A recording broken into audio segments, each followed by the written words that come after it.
Bom, como sempre fazemos, vamos ter agora o nosso momento para colocar diante de Deus os nossos pecados, as nossas falhas.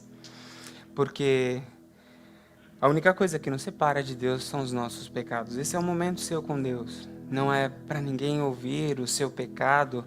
É o momento em que você vai se colocar diante de Deus e confessar o teu pecado a Ele. E vai pedir para que Ele te perdoe. E depois de ter feito isso, clamar para que Ele fale ao teu coração. Porque o nosso desejo não é apenas sermos livres da culpa, mas é sermos transformados.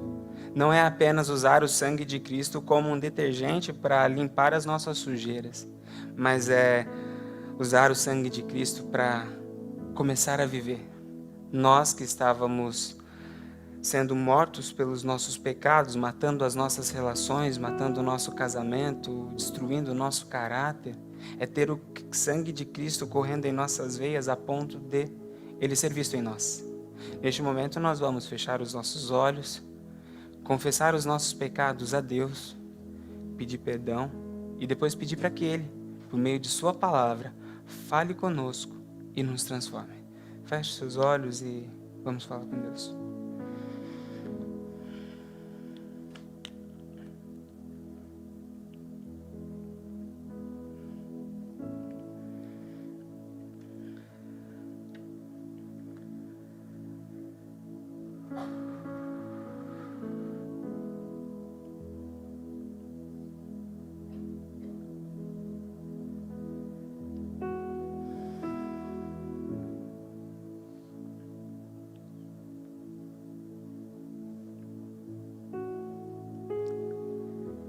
Senhor nosso Deus e nosso Pai, neste momento nós queremos confessar a Ti os nossos pecados.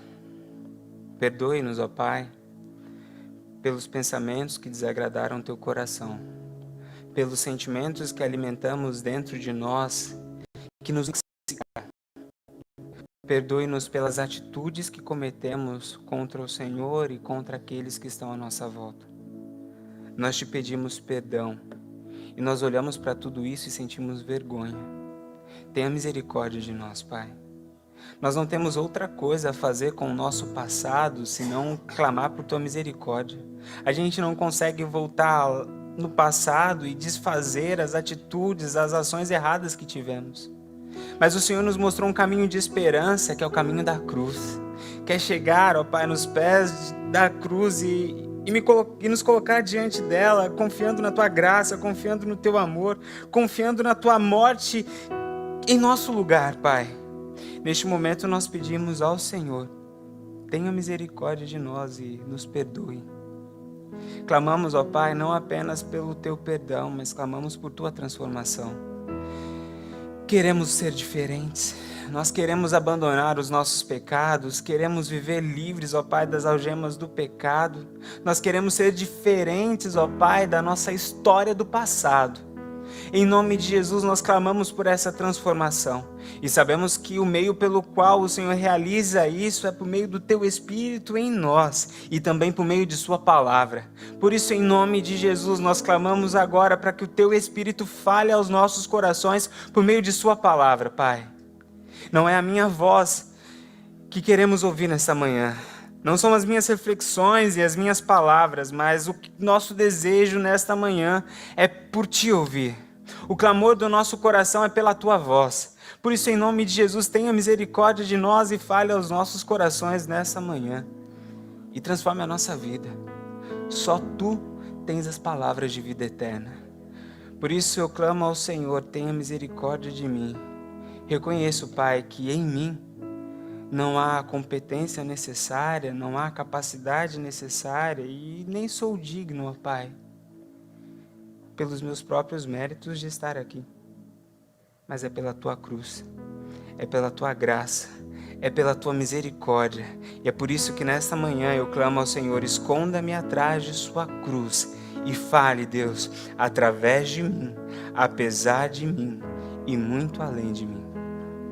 É essa oração que nós fazemos em nome de Jesus. Amém. Nós estamos na nossa série de mensagens intitulada Trincas. Começamos essa série na semana passada, onde trabalhamos a primeira trinca. E a primeira trinca que trabalhamos foi a maledicência. Quantos aqui tentaram colocar em prática a mensagem da semana passada? Levante a mão. Oh, muito bom. Foi fácil? Não, né?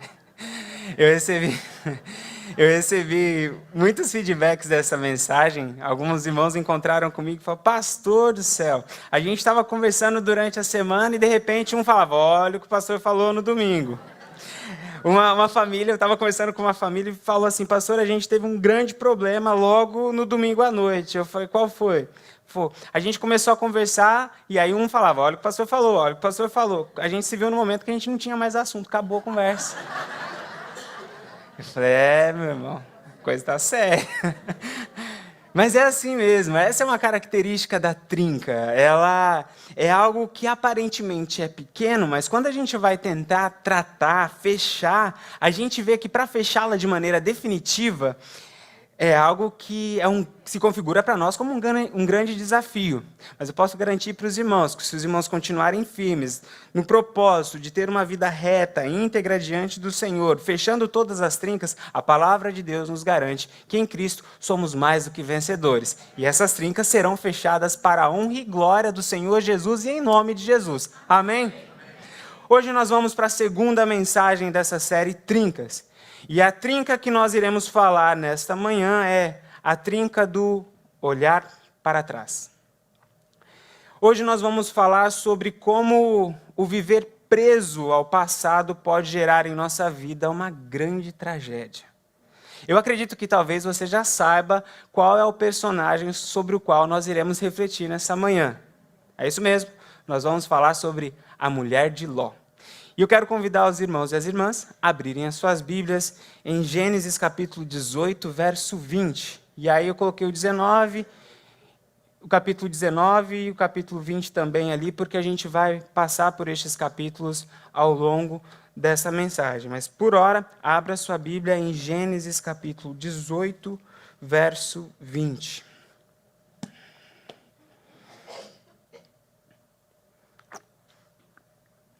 Enquanto os irmãos abrem as suas Bíblias, só para que a gente se localize no momento histórico em que esse diálogo acontece, eu vou contar o que estava acontecendo na história do povo de Israel neste momento.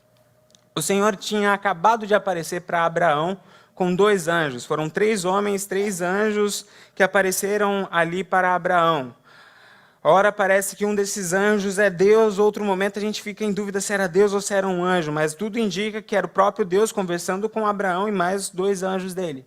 Na conversa que Deus teve com Abraão, ele estava tratando a reafirmação da aliança que ele havia feito com Abraão e estava revalidando, reafirmando a promessa que ele tinha feito a Abraão, que ele seria pai de uma grande nação. E fala da promessa que ele tinha feito a Abraão, que ele teria um filho. Depois desse diálogo terminar, o Senhor vira para Abraão e fala: agora a gente vai terminar a nossa conversa aqui, eu vou resolver o problema lá de Sodoma e Gomorra, porque o negócio lá passou da linha do permitido. E aí nós temos o texto que iremos ler agora. Gênesis capítulo 18, verso 20 e 21. Disse-lhe, pois, o Senhor: as acusações contra Sodoma e Gomorra são tantas, e o seu pecado é tão grave, que descerei para ver se o que eles têm feito corresponde ao que tenho ouvido. Se não, eu saberei. A situação de Sodoma e Gomorra era tão grave que o pecado deles tinha chegado até o céu. E aí o que o Senhor fala é: olha, eu vou lá ver o que está acontecendo. E se de fato for tão grave como eu estou ouvindo que é grave, eu vou ter que destruir Sodoma e Gomorra. Neste momento, Abraão se lembra que seu sobrinho estava lá, se lembra de todos os afetos que ele tinha por aquela região, e ele começa a tentar negociar com Deus. Ele fala: oh, Deus, vamos conversar um pouquinho antes do Senhor ir lá e querer destruir Sodoma e Gomorra. Se tiver 50 pessoas lá, não destrói não. Deus fala: tá bom, se tiver 50 eu não destruo, mas não tem 50. Abraão fala: então tá bom, e se tiver 40? Se tiver 40 também não destruo, mas não tem 40. E se tiver 30? 30 também não, mas não tem 30. Se tiver 20? 20 também não, mas não tem 20. E se tiver 10? 10 também não, mas também não tem 10. Nesse momento Abraão se cala, e aí os 2 anjos do Senhor vão para Sodoma e Gomorra. Quando eles estão entrando em Sodoma e Gomorra, eles se deparam com Ló, logo na entrada de Sodoma e Gomorra. Os estudiosos dizem que provavelmente Ló se tornou juiz daquela cidade, porque a porta da cidade era destinada aos juízes. Ali era o lugar onde os juízes julgavam os casos. Provavelmente Ló, então, se tornara o juiz de Sodoma e Gomorra. Quando os anjos apareceram, Ló viu os anjos do Senhor e diz o texto que ele se prostrou e começou a adorar. O segundo movimento dele foi convidar estes anjos para dentro da casa dele. Diz o texto que haviam alguns homens na praça, e estes homens viram os anjos entrando na casa de Ló. Quando estes homens viram aqueles anjos do Senhor, eles foram até lá, bateram na porta e falaram para Ló: coloque estes visitantes para fora, porque nós queremos abusar destes homens. Ló falou: não faça isso, porque esses homens são anjos do Senhor. Toma aqui as minhas filhas, são 2 filhas virgens, abusem delas, mas não façam nada com estes homens. Eles pegaram e falaram: olha, você é um estrangeiro na nossa terra, fique quieto, senão vai acontecer coisa pior com você e nos deixe esses homens. Quando eles foram na direção dos anjos do Senhor, eles ficaram cegos. E então os anjos falaram para Ló: Ló, deu. Não tem mais o que fazer por Sodoma e Gomorra, nós vamos destruir este lugar. Então pegue a sua parentela e saia daqui.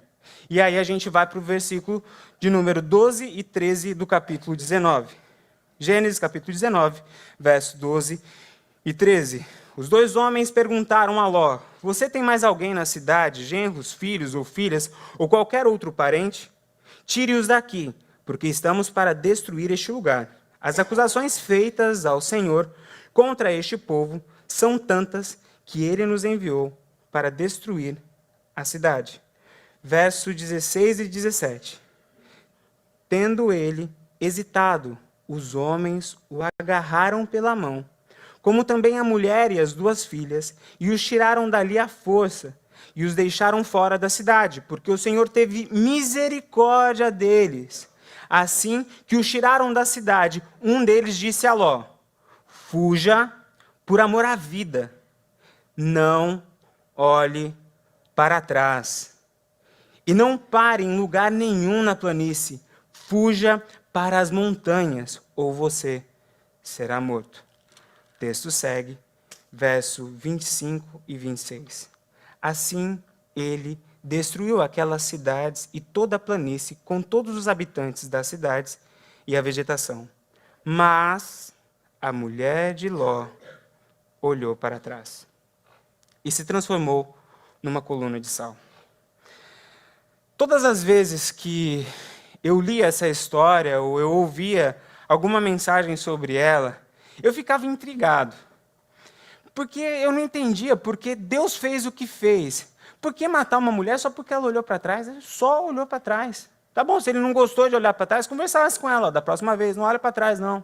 Mas continua, vai matar a mulher porque ela olhou para trás. Me intrigava não apenas a morte dessa mulher por este ato, mas me intrigava também a forma como ela morreu. Tinha tanto jeito para matar ela, podia matá-la como matou os habitantes de Sodoma e Gomorra, cair no fogo do céu e matar. Podia matar como matou Ananias e Safira. De repente, um mal súbito cai duro no chão. Mas por que uma estátua de sal? Essas perguntas foram me intrigando ao longo do tempo. E quando eu sentei para preparar essa mensagem, algumas dessas respostas foram respondidas. E a mensagem de hoje, ela na verdade é uma resposta a essas inquietações. Hoje nós vamos entender o porquê é errado olhar para trás. Nós vamos entender a consequência disso nas nossas vidas. E o mais importante, nós vamos descobrir como fechar essa trinca na nossa história, na nossa caminhada com Deus. São essas perguntas que vão nortear a nossa conversa e a reflexão dessa manhã. Para responder a primeira pergunta, o que há de errado em olhar para trás, nós primeiro precisamos entender o que é olhar para trás. Não é apenas este ato físico de movimento de pescoço de olhar para trás. O olhar para trás é trazer para o presente uma realidade que ficou no passado. Isto é olhar para trás. Trazer para o presente uma realidade que ficou no passado. Tendo isso como definição, é importante dizer que não é todo olhar para trás que é pecado. Não é todo o movimento de trazer coisas do passado para o presente que são errados. Não é errado você olhar para trás, não é errado você trazer do passado coisas para o presente, que tem como objetivo gerar esperança, aprendizado e gratidão. Se o teu movimento de olhar para o passado tem o objetivo de trazer para o presente algo que vai gerar em teu coração esperança, isso não é pecado. E a palavra de Deus nos motiva a fazer isso. Quando, por exemplo, no texto que nos diz, quero trazer à memória aquilo que nos traz esperança, ele está falando de coisas do passado que nós resgatamos e trazemos para o presente, em nossa memória, para que isso gere em nós esperança. Quando isso acontece? Quando estamos passando por um momento difícil e o Espírito Santo gera em nós, em nosso coração, uma reflexão que nos remete ao passado. E olhamos para o passado e nos lembramos de momentos muito mais difíceis que o Senhor nos deu o livramento.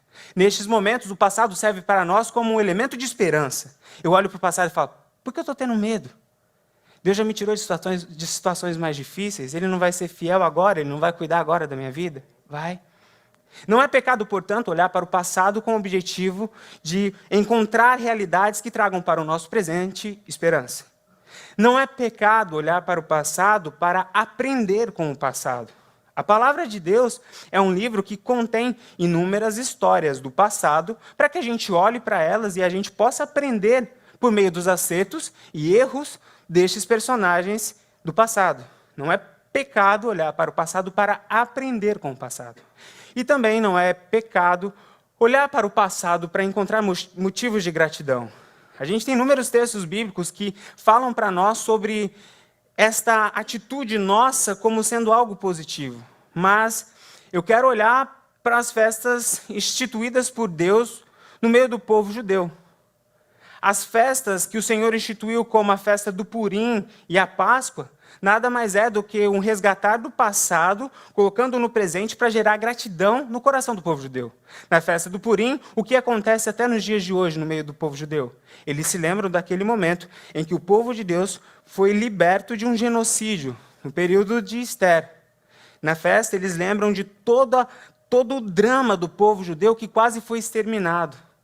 O que acontece na festa de Páscoa, que ainda é celebrada pelo povo judeu? Eles relembram toda a trajetória de libertação do Egito. E eles celebram a libertação que o povo deu a ele, que Deus deu ao povo. Portanto, não é pecado você olhar para trás para aprender, não é pecado você olhar para trás para ter esperança, e não é pecado você olhar para trás para cultivar um coração de gratidão.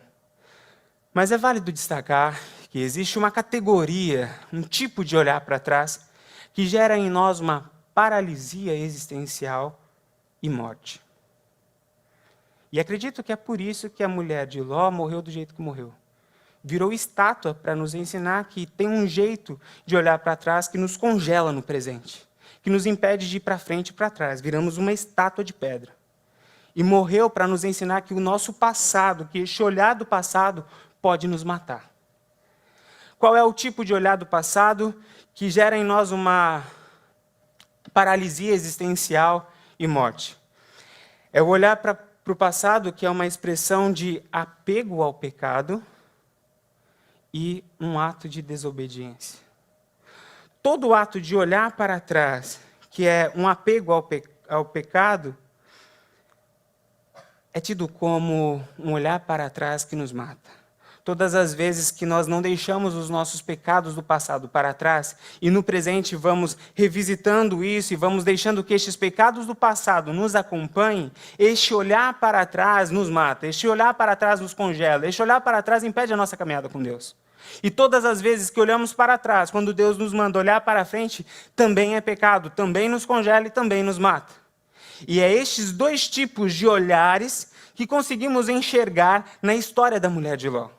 Quando nós olhamos para a vida dela, nós vemos que ela olhou para trás e que este olhar para trás, em primeiro momento, foi uma expressão de apego ao pecado. Vamos entender um pouco da história de Sodoma e Gomorra.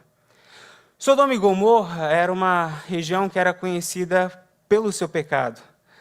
Injustiça, corrupção, prostituição, homossexualidade e todo tipo de imoralidade sexual estavam presentes ali em Sodoma e Gomorra. A situação de Sodoma e Gomorra era tão grave que o próprio Senhor fala que o pecado de Sodoma e Gomorra, a situação de Sodoma e Gomorra era grave. Era tão grave porque ela tinha uma expansão geográfica absurda. Todo mundo estava contaminado por esse pecado, a ponto de não ter 50, 40, 30, 20, 10. O pecado varreu a nação inteira. E não tinha apenas uma horizontalidade de ter pego todo mundo, mas tinha uma profundidade também assustadora, a ponto de não ter mais nada o que fazer a não ser destruir. Essa era Sodoma e Gomorra. Era este contexto no qual Ló e sua família estavam vivendo. Mas eu confesso para os irmãos que o que mais me assusta não é a situação de Sodoma e Gomorra. Porque não me assusta o paganismo dos pagãos. Não me assusta a descrença dos descrentes. O povo de Sodoma e Gomorra, eles eram descendentes de Canaã, da mensagem da semana passada. Ou seja, era um povo que tinha em sua raiz o pecado, e o pecado não foi tratado, e tinha sobre a sua vida uma maldição. Ali era o que era para acontecer, vamos dizer assim. Eles estavam sendo o que eles eram. O que mais me assusta, portanto, não é a situação de Sodoma e Gomorra. O que mais me assusta é como a mulher de Ló, que já tinha conhecimento de tudo o que o Senhor Deus já tinha feito pelo povo. Tinha conhecimento de todo o cuidado, de toda a bênção que o Senhor tinha derramado sobre a vida dela. Ela tinha sido abençoada por Deus. Tinha até tido experiência de livramento da parte de Deus. Como alguém, como a mulher de Ló, conseguiu desenvolver afetos tão fortes para com o lugar de pecado. Isso é o que me impressiona. A ponto de, no momento em que Deus está tirando ela do pecado, tirando ela de uma situação de destruição, de morte, ela olhar para trás e trazer para o presente uma realidade que tinha que ter ficado no passado. Isso, para mim, é que era incompreensível. Como a mulher de Ló estava tão apegada a Sodoma e Gomorra. Eu só consegui entender o porquê isso aconteceu com a mulher de Ló quando eu olhei mais atentamente para os movimentos de Ló. Veja quais foram os movimentos de Ló. Primeiro, ele rompe a sua relação com Abraão. Abraão, que tinha ali aliança com Deus, que estava sendo direcionado por Deus, ele rompeu a aliança com Abraão. E aí o segundo passo, o segundo movimento dele foi para o lado de Sodoma e Gomorra. O texto diz que ele deixou Abraão e foi morar ao lado de Sodoma e Gomorra. O texto segue, depois a gente vê Ló tendo uma casa no centro de Sodoma e Gomorra. Veja o movimento de Ló para Sodoma e Gomorra, o lugar do pecado, foi um movimento gradual, foi gradativo. Quando nós olhamos para a mulher de Ló, a gente vê o mesmo movimento acontecendo. Primeiro, a mulher de Ló estava do lado de Sodoma e Gomorra. Depois, ela estava dentro de Sodoma e Gomorra. E depois, era Sodoma e Gomorra que estava dentro dela. O anjo tirou a mulher de Ló de dentro de Sodoma e Gomorra. Mas a mulher de Ló não tirou Sodoma e Gomorra de dentro dela. É por isso que ela virou estátua e é por isso que ela morreu. Porque Sodoma e Gomorra tem de ser destruída independente do lugar onde ela estiver. Meus irmãos, trazendo isso para a nossa vida, fica aqui um alerta. Se nós não ficarmos atentos para essa trinca, a mesma coisa pode acontecer conosco. Deus pode nos tirar dos lugares do pecado, mas se nós não tirarmos o pecado de dentro de nós, nós ficaremos parados na nossa caminhada com Deus e a nossa espiritualidade vai morrer. E o nosso caráter vai ser destruído e as nossas relações vão ser destruídas, porque o pecado nos paralisa, porque o pecado nos mata. A mensagem de hoje é para você a seguinte: continue a sua caminhada de santidade, não pare no meio do caminho. Se Deus te tirou de realidades de pecado, não permita que estes pecados acompanhem você. É hora de romper com estes pecados. A mensagem de hoje é: se existem pecados que estão te acompanhando desde o passado, eles precisam ficar para trás, porque Babilônia tem de morrer e porque Sodoma e Gomorra tem de morrer.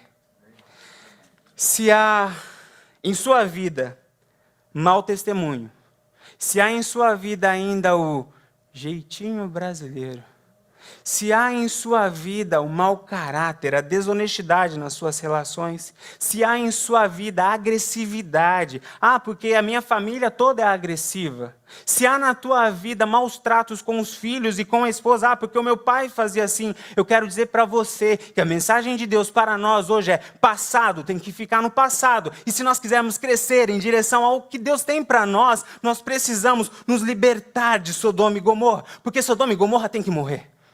Essa é a mensagem de Deus para nós. Se há problema com pornografia, se há problema com adultério, se há problema com flerte, se há conversas que você tem com a pessoa do sexo oposto, que você não teria na frente de sua esposa e do seu esposo, a palavra de Deus para você é: pecado tem de morrer.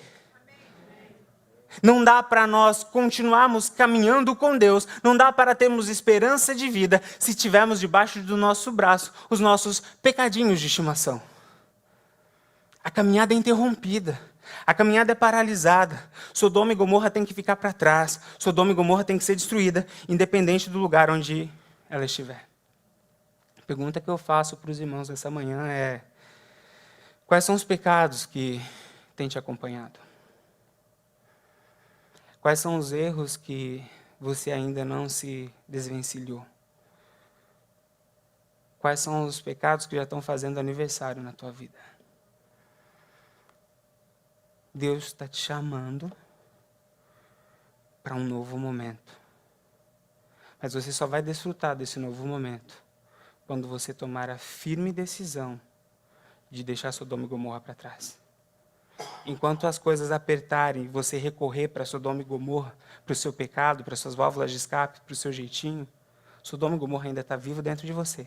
E você não vai conseguir avançar na sua caminhada com Deus. Enquanto o pecado ainda estiver vivendo dentro de você e gerando suas raízes, o seu casamento ainda vai continuar ruim. Porque o pecado mata as nossas relações, mata o nosso casamento. O primeiro olhar para trás, que precisa ser eliminado da nossa vida, é este trazer para o presente um pecado do passado e ele nos acompanhar, e a gente não abandonar isso, não tomar a decisão de santidade ao Senhor. O segundo olhar para o passado, que é tido como um erro, que é tido como um pecado, é aquele olhar para o passado que é a expressão de uma desobediência ao Senhor. Abra sua Bíblia em Gênesis capítulo 19, verso 17, e depois 19, verso 26.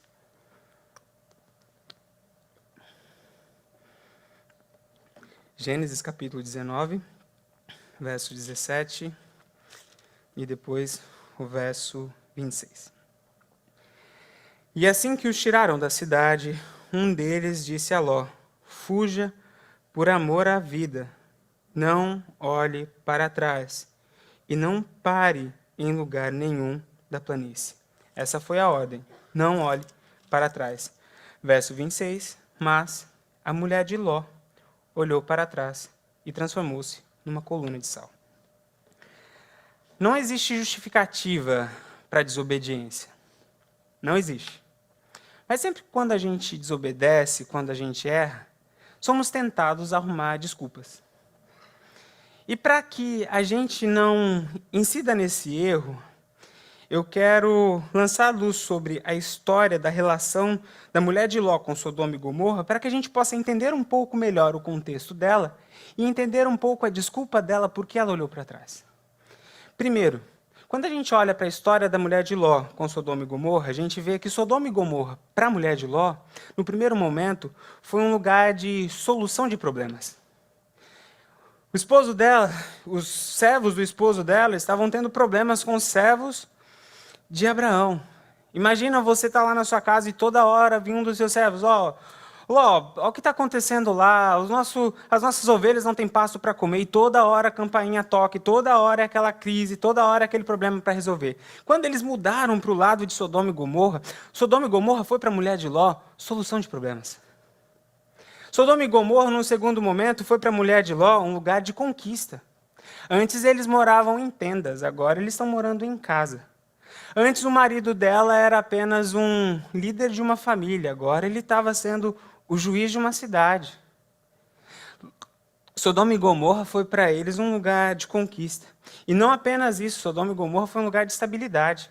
Ló, antes de Sodoma e Gomorra, era um seminômade. Depois de Sodoma e Gomorra, no período de Sodoma e Gomorra, eles tinham um lugar para morar. Sodoma e Gomorra, para a mulher de Ló, portanto, foi um lugar de resolução de problemas. Para a mulher de Ló, em um segundo momento, foi um lugar de estabilidade e foi um lugar de conquista. Aí, chega o Senhor e fala, você vai ter que deixar tudo isso para trás, se você não quiser morrer. Ok, ela vai. Quando ela dá o primeiro passo para fora deste lugar de conquista, para fora desse lugar de estabilidade, para fora deste lugar de conquista, o que ela vê é areia. Atrás dela, ela tinha bens, ela tinha posses, ela tinha estabilidade, e agora ela olha para frente, ela só vê montanha e areia. Momento de sinceridade aqui. Imagine você, que é mãe, que tem filhos para criar. Você está com a sua vida toda organizada, estável, com seus troféus na sua prateleira. E de repente o Senhor aparece para você e fala, deixa tudo isso. E você dá o seu primeiro passo, e quando você dá o primeiro passo, você vê que você não tem mais nada, só tem areia na tua frente. Como diz os adolescentes aqui nos momentos de bate-papo, be honest, seja honesto agora. Será que você não ia olhar para trás também? Porque assim, mudar do ruim para o bom é muito fácil, todo mundo quer. Mudar de uma situação para uma outra igual, até vai. Mas mudar de um certo para o incerto, mudar de uma cidade para um deserto, é algo que é humanamente impensável. É algo que foge das nossas forças de fé humana. Eu acredito que se nós estivéssemos no lugar da mulher de Ló e desconectados de Deus, teríamos a mesma atitude da mulher de Ló. Esse é o detalhe. Desconectados de Deus. Por que esse é um detalhe muito importante? Porque quando nós estamos conectados com Deus, nós sabemos que se o Senhor está nos chamando para um lugar, mesmo que você veja lá só areia, lá é o melhor lugar para se estar. Porque permanecer em um lugar onde Deus não te chama para estar, isso gera em nós morte e destruição. Deserto com Deus é lugar de sustento. Tem maná, tem água e tem até carne. Deserto com Deus é lugar de proteção. Tem coluna de fogo para te proteger do frio da noite. Tem nuvem para te proteger do calor do sol do dia. Mas agora, as melhores situações e mais confortáveis sem Deus é lugar de destruição. Vamos aplicar isso. Mas vamos nos colocar nos tempos bíblicos e nos imaginar mediante as seguintes decisões. Qual é o melhor lugar para você ir? Você estando nos tempos bíblicos. Tarsis ou Nínive? Depende. Se Deus não te der nenhuma direção específica, não vá para Nínive. Vai para Tarsis. Nínive é lugar de gente ruim. Nínive é lugar onde o pecado abunda. Vai para Tarsis, que você vai ter um passeio muito gostoso. Você pode levar sua família, você pode ficar despreocupado. É um lugar bom para você ir. Mas, se Deus tiver uma direção específica para você ir para Nínive, e você decidir ir para Tarsis, o caminho de Tarsis é caminho de morte. Vamos para um outro momento. E você tem de decidir entre Canaã e Egito. Qual é o melhor lugar para você ir? Se for no período de José, vá para o Egito, porque Deus moveu toda a história para você estar naquele lugar, para Ele derramar sobre a sua vida a bênção dEle no Egito. Não fique em Canaã. Mas, se o momento for o momento de Moisés, fuja do Egito, porque o Egito vai ser destruído. E se você ficar no Egito, a mão pesada de Deus vai vir sobre a sua vida. O que esses exemplos trazem para nós? A seguinte verdade, que o melhor lugar para você estar é no centro da vontade de Deus. Que olhar para trás, quando Deus te manda olhar para frente, é um dos pecados que podem acabar com a nossa história, que podem destruir a nossa vida. Trazendo isso para a nossa realidade aqui, meus irmãos e minhas irmãs. Se você tem certeza que Deus tirou você do Brasil e trouxe você aqui para a América, a palavra de Deus para você nesta manhã é: pare de olhar para trás. Não deixe que os sentimentos do Brasil te impeçam de caminhar aqui. Quebre essas pontes, queime essas carroças e olhe para frente. O que Deus tem para fazer para você, não deixe que tudo isso te congele aqui. Faça com que a vontade de Deus seja vivenciada na tua realidade. Meus irmãos, se Deus conduziu a história de vocês para que vocês estivessem aqui nessa igreja, nesta manhã, se foi Deus que colocou você aqui, finque as suas raízes aqui para que você possa crescer e para que você possa gerar os seus frutos. A mensagem de hoje é: não deixe que as memórias das cebolas do Egito impeçam a sua caminhada com o Senhor daqui para frente. Teu casamento foi instituído por Deus. E eu vejo muitas vezes casais não saindo do lugar porque ficam presos ao passado. Primeira dificuldade, a solução que encontra é o divórcio. Vamos separar. Quero voltar ao status de solteiro. Eu me lembro que eu estava conversando com um amigo, e não é aconselhamento mesmo, é conversa de amigo. Eu estava conversando com meu amigo e ele falou assim: Manuel, assim, meu relacionamento com a minha esposa está muito difícil. E assim, não estou conseguindo nem ter relação com Deus. O relacionamento com ela está atrapalhando o meu contato com Deus. Eu estou pensando em terminar, separar, acabar com o meu casamento para que eu consiga voltar a ter comunhão com Deus. Eu falei para ele: olha, não vou falar agora como teu amigo, tá? Vou falar como pastor. E baseado na palavra de Deus. Essa não é a vontade de Deus para a tua vida. Com certeza essa não é a vontade de Deus para a sua vida. Deus não quer que você volte, Ele quer que você avance. Então, portanto, elimine do seu vocabulário essa palavra divórcio, porque o que Deus quer que você faça, resolva a tua relação no teu casamento para que vocês cresçam. E você vai ver que a tua relação com Deus vai ficar ainda melhor. Aconteceu um segundo diálogo com um segundo amigo, e foi a mesma coisa que ele falou, e foi a mesma resposta que eu dei. Só que a ele deu a tréplica: mas pastor, eu já sou divorciado, já estou no meu segundo casamento.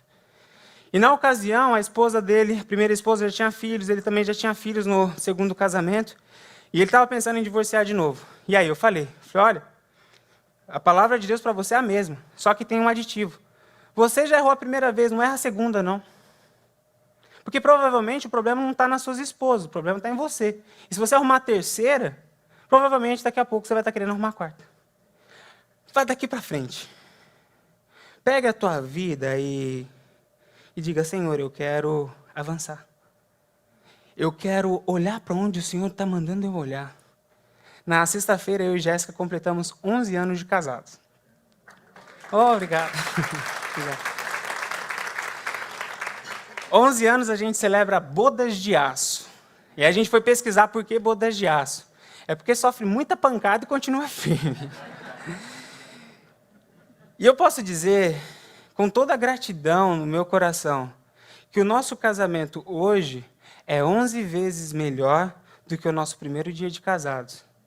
Porque nós eliminamos do nosso vocabulário a palavra divórcio, a palavra olhar para trás, a palavra desistir.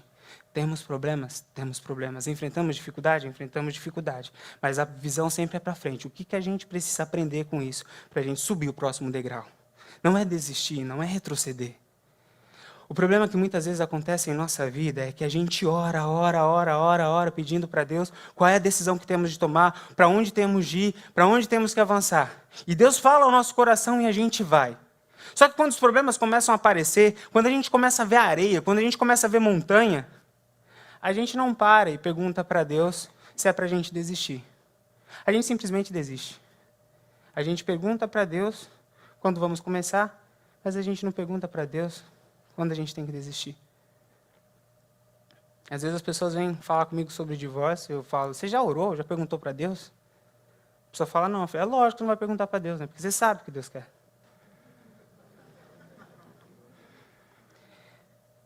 A nossa vida, essa é uma área que nós precisamos trabalhar de uma maneira muito séria.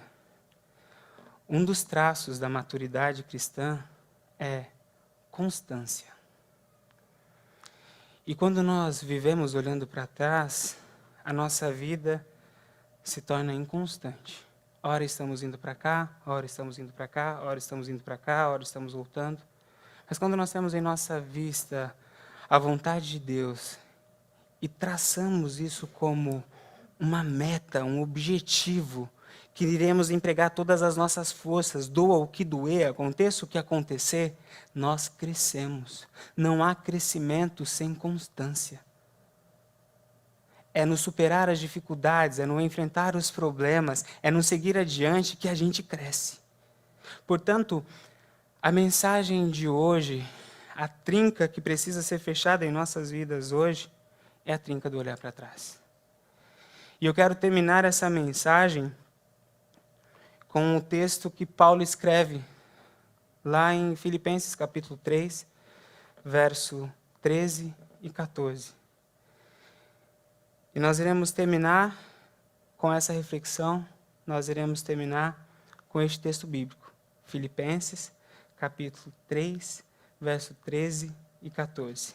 Diz assim a palavra de Deus: Irmãos, não penso que eu mesmo já tenha alcançado, mas uma coisa eu faço. Esquecendo-me das coisas que ficaram para trás e avançando para as que estão adiante, prossigo para o alvo, a fim de ganhar o prêmio do chamado celestial de Deus em Cristo Jesus. Meus irmãos, o desafio de Deus para nós nessa manhã é santidade ao Senhor. Se liberte dos pecados, decida romper de uma maneira definitiva com tudo aquilo do teu passado que não agrada o coração de Deus. Se a tua caminhada de aproximação ao pecado foi como a mulher de Ló, você ficou perto, depois você estava ali no meio, estava conversando, estava se divertindo, estava sorrindo junto. E agora, quando você olha para a tua vida, você sente que o mal está dentro de você. Quero dizer que nessa manhã, Deus está tirando você de Sodoma e Gomorra e te levando para um lugar diferente. Para um lugar onde há santidade, para um lugar onde há intimidade, para um lugar onde jamais você imaginou estar. Mas não há como viver isso, não há como viver esses planos de Deus se você não tirar Sodoma e Gomorra de dentro de você. Quero dizer para você que a palavra de Deus hoje, para a tua vida, para o teu coração, é para que você decida olhar para frente. Quais são os sonhos que Deus colocou no teu coração? Quais são os presentes que Deus colocou em tuas mãos? A palavra de Deus é: não abandone isso. Decida avançar. Decida não olhar para trás. Porque o deserto, com Deus, se transforma em um paraíso. E paraíso, sem Deus, é lugar de destruição. Quero convidar os irmãos a fecharem os seus olhos. E nós vamos orar a Deus. Eu não sei o que Deus falou ao teu coração nessa manhã. Eu não sei o quanto o teu passado te perturba. Eu não sei o quão parado você está ou em movimento você está. Mas a palavra de Deus para você nesta manhã é: eu estou te dando uma nova oportunidade de escrever uma nova história. Eu quero te levar a lugares mais altos, na intimidade comigo. Te dar prazeres, felicidades santas na minha presença. Mas não dá para você desfrutar disso com pecados na tua vida. Se há alguém aqui nessa noite que se sente perturbado pelo passado e precisa da ajuda de Deus e está distante de Deus, e nessa manhã quer entregar a sua vida ao Senhor, dizendo: Senhor, eu quero viver uma nova vida, eu quero ser diferente, eu quero entregar minha vida ao Senhor. Onde você estiver, levante suas mãos e eu vou orar por você. Alguém nessa manhã que quer entregar a sua vida a Jesus, que quer se reconciliar, ou às vezes você estava perto de Deus e foi para longe e quer voltar de novo para perto de Deus. Se nessa manhã você quer entregar a sua vida ao Senhor Jesus, levante sua mão e eu vou orar por você onde você estiver. Alguém? O segundo convite que quero fazer para você é: Se você já caminha com Cristo, mas a sua caminhada com Deus está estagnada e você quer mais de Deus, você quer mais a presença de Deus. Se você está lutando contra traumas do passado, contra angústias do passado, contra pecado, e quer nessa manhã dizer: eu quero viver o novo de Deus, onde você estiver, levante sua mão, eu vou orar por você. Alguém? Levante sua mão, você que já entregou a sua vida para Jesus e quer viver mais de Deus. Alguém? Eu vou orar pelos irmãos. Senhor, nosso Deus e nosso Pai, neste momento nós queremos te agradecer pela Tua palavra que é viva, verdadeira e eficaz. Obrigado porque a Tua palavra nos alimentou. Obrigado, ó Pai, porque a Tua palavra voltou os nossos olhos para a Tua cruz.